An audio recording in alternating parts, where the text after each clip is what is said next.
And this president doesn't have good faith disagreement and these orders. He does not care. He is a lawless criminal. And we have basically a criminal regime.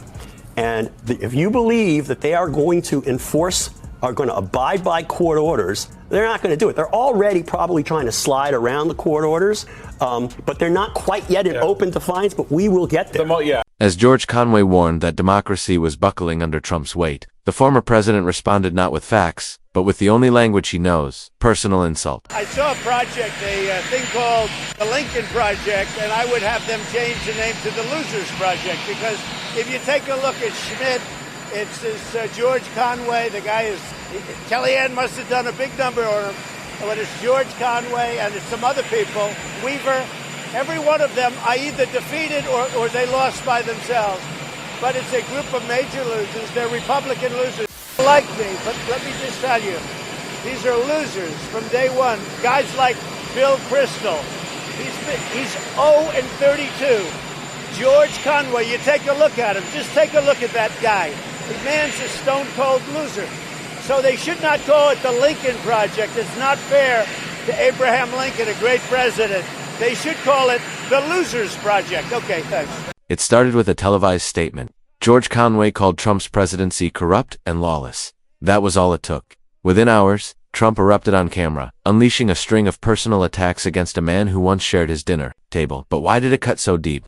What truth was hiding beneath the fury? And why did Melania disappear from the spotlight just days later? This isn't a theory. This is documentation sourced from public records, aired interviews, and verified facts. Let's keep going. And Donald Trump has no moral conscience and no empathy. He does not care about anybody else other than Donald Trump, which is why in his first term he said, Article 2 lets me do whatever I want. Article 2 of the Constitution. The first Trump term, which I call Shit Show 1, was an assault on the rule of law, but it was only it was like cancer. It was like a stage 1, maybe stage 2. We got to stage 2 right around January 6th. And he was a threat to the rule of law. Is it really that serious? If you're unsure, hit subscribe, because Conway isn't done. What he said next wasn't opinion, it was diagnosis. Calmly, under oath, he described a presidency marked by zero empathy, zero limits, and a casual disregard for the Constitution. End. If that was only stage 2, what's next might be terminal. And then he went into remission. Now he's back. We're at stage 3. Stage 3 is basically where we are ignoring laws and running roughshod over laws. I mean, they're basically refusing to spend money appropriated by Congress, which is against the law. The law requires the president to spend money. The president can't not spend the money that's been allocated for particular subjects. And you've got this guy who's not been appointed lawfully under the Constitution. Let's talk about that. Musk. If stage 3 was a red flag, stage 4 was a storm warning. Conway didn't just predict chaos, he charted it. A moment where laws are optional, courts are ignored, and democracy itself becomes terminal. And the way he said it, like a man who's already seen the ending. Stage 4 is going to be, well, these courts are telling me not to obey orders. Why should I? I don't want to obey the law, so why am I obeying the courts? And stage 4 is metastasis. Stage 4 is when democracy can die, and the rule of law can die, and constitutionalism can die. And we unless something happens radically, I can't see how we don't get to stage 4, because the logical path that they are taking, which is that the law doesn't apply to us and nobody can enforce the law against us. Conway's warning didn't stay hypothetical for long. Within 24 hours of a gag order, Trump gave the public a glimpse of what stage 4 could actually look like. Less than 24 hours after he was hit with a gag order in his upcoming hush money trial, Trump has repeatedly lashed out again at the judge overseeing the case. On Truth Social yesterday, Trump called the judge biased and conflicted. He also criticized the judge's daughter, saying she used an image of him behind bars as a social media profile picture. But that claim is false. Yep, lying, intimidating, bullying. That's Donald Trump at his worst, and that's Donald Trump always. And he's always going to find the one thing that he can do if there's a list of things that he cannot do and that he doesn't think he can get away with. And he has no compunction about it. He has no conscience. And at some point, I think, though, he can't help himself. He's going to end up violating the gag order. And that's going to be an interesting moment. I mean, he's arguably already violated some other gag orders. But we're going to see him pushing the envelope as much as possible, particularly when he actually gets into that courtroom on April 15th and has to sit there. That wasn't just a moment, it was a blueprint. After defying laws, Congress, and the courts, Conway called it what it was. Trump lies, bullies, and repeats. So what kind of person breaks every rule and still shows no shame? Conway had an answer for that, and it only gets darker from here. You don't want to diagnose him, but I think if you look at the diagnostic criteria for narcissistic personality disorder and antisocial personality disorder, he fits every single one of them. It's like the criteria were made to describe him. And I think what we saw with this tweet yesterday is that last final collapse of Donald Trump's mental state. I mean, you think about it, saying that those were like 50, 60, 70,000 people in the aggregate in five rallies in different states. Jonathan Chait put this, of New York Magazine, put it this way today. It's like, that's loopier than saying that the moon landings were staged, because there were tens of thousands of people were there. And there are hundreds of people taking photographs and videos. You know, to think that is crazy and to try to sell it to people is just as crazy. He's done. His brain is fried. This wasn't about politics anymore. Conway wasn't guessing, he was citing clinical diagnostic criteria. Trump's public behavior wasn't just chaotic. It fit a checklist, and when behavior starts matching diagnoses, it stops sounding like criticism and starts sounding like concern. What Conway said next was the part most weren't ready to hear. I don't want to see a Republican Party led by a fascist, but he is a fascist. He cannot help but be a fascist. His personality disorders make him a fascist. He does not care about anyone else. He does not care about the rule of law. He does not care about justice. He does not care about right and wrong. He's a criminal. He's a convicted criminal, 34 counts. He stands charged with many other counts in which I really don't think he has much of a defense. He's an adjudicated sexual abuser found by a New York City jury, that included, frankly, people north of the city who were probably Republicans, unanimously found him liable for inserting his hand, in a physical assault, inserting his fingers in a woman's vagina, which the judge called rape. He is, by any colloquial standard, a rapist. Okay? He is a bad man. And why all of you out there seem to want to excuse him and pretend that reality is something other than what it is and what you want it to be is the problem. Court records, jury findings, legal rulings. Conway wasn't throwing punches, he was pointing to facts already in the public record. He didn't need to sensationalize it. The truth was already loud enough.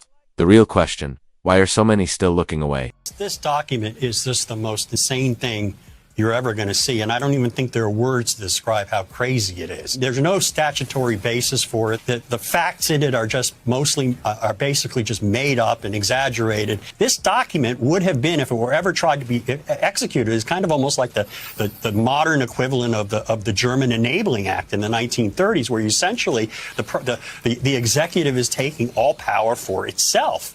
And I mean, to use the military, which would have been in violation of the Insurrection Act, to seize voting machines and seize voting records throughout the country. Anybody who even thought that this could be possible, and let alone put it down on a piece of paper, is not of sound mind. And the notion that these people who were pushing this idea actually had access to the President of the United States in the West Wing, in the Oval Office, it's staggering to even think about. This wasn't a debate of ideas, it was a roadmap. Conway wasn't reacting to chaos, he was reading it from the source. And if it all sounds unhinged, that's because, according to him, it was. The real punchline, it didn't leak from a secret basement, it came from inside the West Wing. What follows includes verified facts, public behavior, and legal commentary. But as the noise grows louder, one figure remains quiet. No interviews, no campaign events, just silence. And that silence is saying more than any statement ever could. What is Melania really thinking? What about this? Trump tweeted, referring to you, he said Loser, you calls him are loser? a stone-cold loser and Yes. husband from hell. Yeah. And this, by the way, is a guy who had sex with a porn star while his wife was pregnant. So for him to call you the husband from hell, that is meaningful. Yeah, you made that point very well when Eric Trump went after me like that. Said, Oh, that's right. You Yes. said, you said, oh, wait till he hears what Daddy and Uncle Stormy did. You know. Yeah, right. Yeah. Uncle Stormy. Is Stormy Daniels a man? Holy moly. Wow, that would have been a hell of a revelation. Pronouns are very confusing, right? When Trump branded George Conway a husband from hell, late-night host Jimmy Kimmel didn't hesitate reminding the world that Trump's own family headlines have eclipsed his policies. Conway, ever sharp, hinted that family dynamics in Trump's world might be far messier than they appear. And just like that, the room went cold not from the joke, but from the silence that followed. Because while Trump's scandals dominate every screen, Melania has quietly disappeared. No public comments, no campaign appearances. Just a quiet return to New York and a silence that speaks volumes. But while one first lady retreats, another couple step directly into the storm on opposite sides. Because in the Conway home, the fights weren't about laundry. They were about Donald Trump. Did that ever happen? Did you ever say, George, what the hell are you doing here? I did, and that's in the book, and all I got was a steady diet of Trump, Trump, Trump. And I will tell you that I know he's billed differently now, but for the 3 years he was mentioned 48 times by the New York Times. He was mentioned 45 of the 48 times as, quote, Kellyanne Conway's husband. So we should be honest about how everybody came to know him and that he became some kind of resistance folk hero, but not at a small cost. I feel that I should have known ahead of time if this thing called the Lincoln Project was going to exist, if there are going to be ads, if he's dumping an op-ed the next day, if his tweets are going to be about my boss. And again, as Melania fades from view, a different family drama takes center stage. While Trump battles the courts, George Conway battles dinner conversations. His wife Kellyanne, once a trusted White House insider. George, now her most vocal opponent. It's not just a marriage, it's a political split screen. Kellyanne defending Trump from inside the West Wing. George dismantling him from across cable news, and yet, they still shared a home, a kitchen, and two very different versions of reality. So, here's the question. Are you with George at the mic or Kellyanne in the West Wing? Drop your thoughts below. I think he would have run anyway because I don't think he can help himself. He's a narcissistic sociopath. I think the guy's a menace to the world. I think he's a menace to society. Do you think, as a lawyer and as somebody who's followed this very closely, do you think he will ever get punished for being this menace to the world and menace to society? Will he ever do any time? I think he's going to be charged. I think he's going to be convicted, particularly. With which of the many things? Oh, well, it's like... Which is the biggest one? It's so hard. Meeny, meeny, miny, mo. I mean, it's really hard. I think the documents case is the one that's going to kill him. That's the one. The one, yeah, the stolen documents case. And it's like... After all the scandals, indictments, and televised meltdowns, George Conway isn't holding back. He's called Trump a narcissistic sociopath, a danger to society, and says the classified documents case could be the one that finally takes him down. Trump lied, hid the files, ignored subpoenas. Conway even joked, the only way it could have been worse is if he mailed them to Putin. It's funny, until you realize this isn't just a punchline, it's evidence and it's catching up. I mean, he's got the documents. He didn't belong, the documents didn't belong to him. He lied about them. He got his lawyers to lie about them. He defied a subpoena, and he did it for a year and a half. I mean, it's just, the only thing that could make it worse is if he FedExed some of them to Putin. Through all the chaos, one thing became clear. George Conway, once a quiet legal mind, has become one of Trump's sharpest, most relentless critics. From abuse of power to psychological instability, Conway has exposed not just political risk, but human cost. Agree or not, the questions he raises about character, accountability, and the future of democracy deserve more than a scroll. They deserve reflection because in the end, this isn't just about one man. It's about what kind of country we want to be and who we're willing to follow. This video is based on publicly available statements, verified court records, and reputable news coverage. References to Melania Trump's silence are drawn from public appearances and context, not private speculation. This content complies with YouTube's fair use policy and is presented for commentary and public interest. If you found this breakdown worth your time, hit subscribe for more fact-based coverage. Thanks for watching.